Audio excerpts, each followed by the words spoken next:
আসসালামু আলাইকুম, সবাই কেমন আছেন? আশা করি সবাই ভালো আছেন। আলহামদুলিল্লাহ, আমরাও সবাই ভালো আছি। তো আজকে বারান্দায় বসে আছি। তো এইখানে দেখেন প্রচণ্ড বৃষ্টি হইতেছে, আকাশে প্রচুর মেঘ, আর নিচে দেখেন আমাদের বাসার সামনে কত পানি হয়েছে। মানে হাঁটা চলা অনেক কষ্ট, এত পানি হয়ে যায়, আধা ঘন্টা বৃষ্টি নামলে পানি হয়ে যায়। তো এখানে বারান্দা বসে, আর এদিকে তানহা শাড়ি পরছে, তো ওকে বললাম যে একটু সালাম দাও। লজ্জা পাইতেছে, লজ্জা পাইয়া কেমন করে সালাম দিতেছে। তো বললো যে আন্টিরা কেমন আছেন, সেটাও বলতে লজ্জা পাইতেছে। যাই হোক, এইখানে বারান্দা থেকে চলে আসলাম সন্ধ্যা একটু আগে আর কি। এখানে আবার আইসা চা বানাইলাম, পেয়ারা আম কাটলাম, আর এই জায়গায় পাউরুটি একটু মুসমুসা করে ভাজিয়ে নিলাম এই চা দিয়ে খাওয়ার জন্য। তো আমরা এখন সন্ধ্যার নাস্তা করতেছি, সবাই মিলে একসাথে নাস্তা করতেছি। আর নাস্তা টাস্তা করে তারপরে যেহেতু বৃষ্টি, এইদিকে বৃষ্টিতে আসলাম রান্নাঘরে খিচুড়ি রান্না করবার। এদিকে দেখেন টিনের চালের উপরে বৃষ্টি পড়তেছে, হেবি সুন্দর লাগতেছে, তা আমি একটু ভিডিওটা করলাম ওইখানে। আর এদিকে আমি চাল ডাল ধুয়ে নিছি, আর এদিকে গরুর মাংস আছে, এদিকে আদা বাটা রসুন বাটা, আর এই পাশে এগুলো আমি সব কিছু রেডি করে নিছি আর কি, ধুইয়া ঠুইয়া। আর এই যে গরুর মাংস, আর এই পাশে আছে আপনার মশলা, আর পেঁয়াজ কাটছি, কাঁচামরিচ, আর এই জায়গায় সব ধরনের মশলা আছে। তো এখন আমি এই পাশে কড়াই বসাই দিছি, কড়াই গরম হয়ে গেছে, এখন এই যে তেল দিয়ে দিলাম। তো খিচুড়িটা রান্না করে চলেন, সাথেই থাকবেন, দেখতে থাকেন পুরো ভিডিওটা। তো এইখানে আমি পেঁয়াজের সাথে গরম মশলা, তেজপাতা, লং, এলাচ এগুলো দিয়ে দিলাম। তো এটা এখন একটু হালকা ভাজা দিয়ে নিব।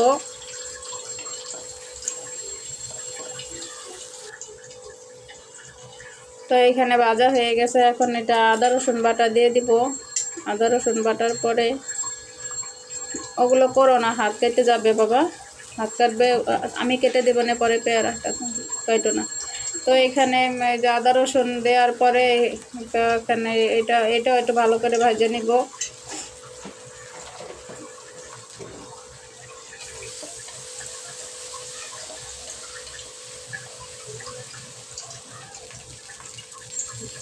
তো এখানে আমার ভাজা হয়ে গেছে, আমি অল্প একটু পানি দিয়ে যাই যাতে পেঁয়াজ মরিচ মশলাটা দিলে পরে পুড়ে না যায়, সেই জন্য একটু হালকা পানি দিয়ে নিলাম। পানি দিয়ে এখানে আমি, বাইরে সাউন্ড হইতেছে, প্লিজ কেউ কিছু মনে করবেন না। এখানে জিরা বাটা, তারপরে জিরে গুঁড়া, ধনে গুঁড়া, হলুদ গুঁড়া, মরিচ গুঁড়া, এগুলো সব কিছুই এখানে দিব। আসলে আমার কথা হয়তো পেঁচায় আসে, কেউ কিছু মনে করবেন না, যে একটু কথা বলতে গেলে একটু আর কি পেঁচায় পেঁচায় যাই, সুন্দর করে কথা বলতে পারি না, প্লিজ কেউ এটা মাইন্ডে নেবেন না। তো এইখানে সব মশলা একে একে আমি দিয়ে দিলাম। আসলে নতুন কথা বলতেছি, নতুন ভয়েস দিতেছি, তো এই জন্য হয়তো এরকম একটু হচ্ছে, আস্তে আস্তে ইনশাআল্লাহ ঠিক হয়ে যাবে। তো এইখানে আমার সব দেওয়া শেষ, এখন এটাকে আমি একটু ভালো করে কষিয়ে নিব। যে যত ভালো কষানো হয় তত আর কি, মানে যে কোনো জিনিসে আপনি যদি রান্না করেন, যদি একটু ভালো করে কষিয়ে নেন তাহলে জিনিসটা মজা হয়। তো আমার ওই মশলাটা ভালো করে কষানো হয়ে গেছে, এখন আমি যে চাল ডাল ভিজিয়ে রাখছিলাম ওটা আমি দিয়ে দিব। এইটাও একটু আমি ভালো করে ভেজে নিব, যাতে শুকনো শুকনো করে ঝরঝরা করে ভেজে নেওয়ার পরে, তো এখানে আমি পানি দিয়ে দিলাম।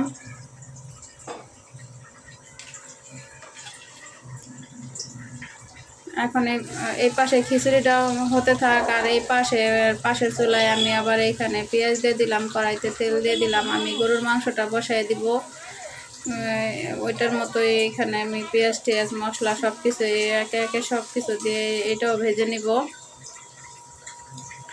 তা আজকে সারাদিনে এত বৃষ্টি যে কি বলবো, বাসার সামনে বলেন, মেন রাস্তায় বলেন, মেয়ে কোচিংয়ে গেছিলো, ওর বাবা যে আনছে, মানে সারা রাস্তায় এত জ্যাম, যাইতে পারে না। তারপর ভিতর দিয়ে যাবে, তাও পানির জন্য যাইতে পারে না। লাস্টে হেঁটে হেঁটে ওকে আনতে গেছে, পুরো ভিজে তারপরে একাকার হয়ে আসছে।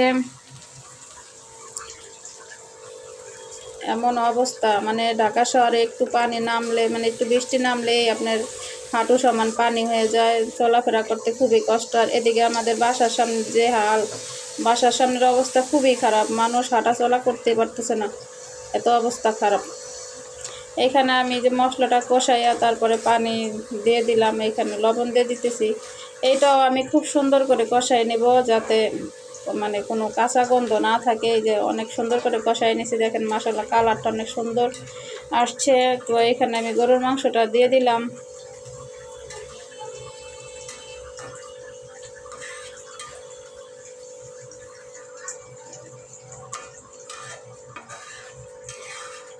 তো এইখানে আমার অনেকক্ষণ জাল করার পরে আমি এটা আবার একটু ঢাকনা উঠিয়ে নেড়ে দিলাম যে দেখি কি অবস্থা এটার।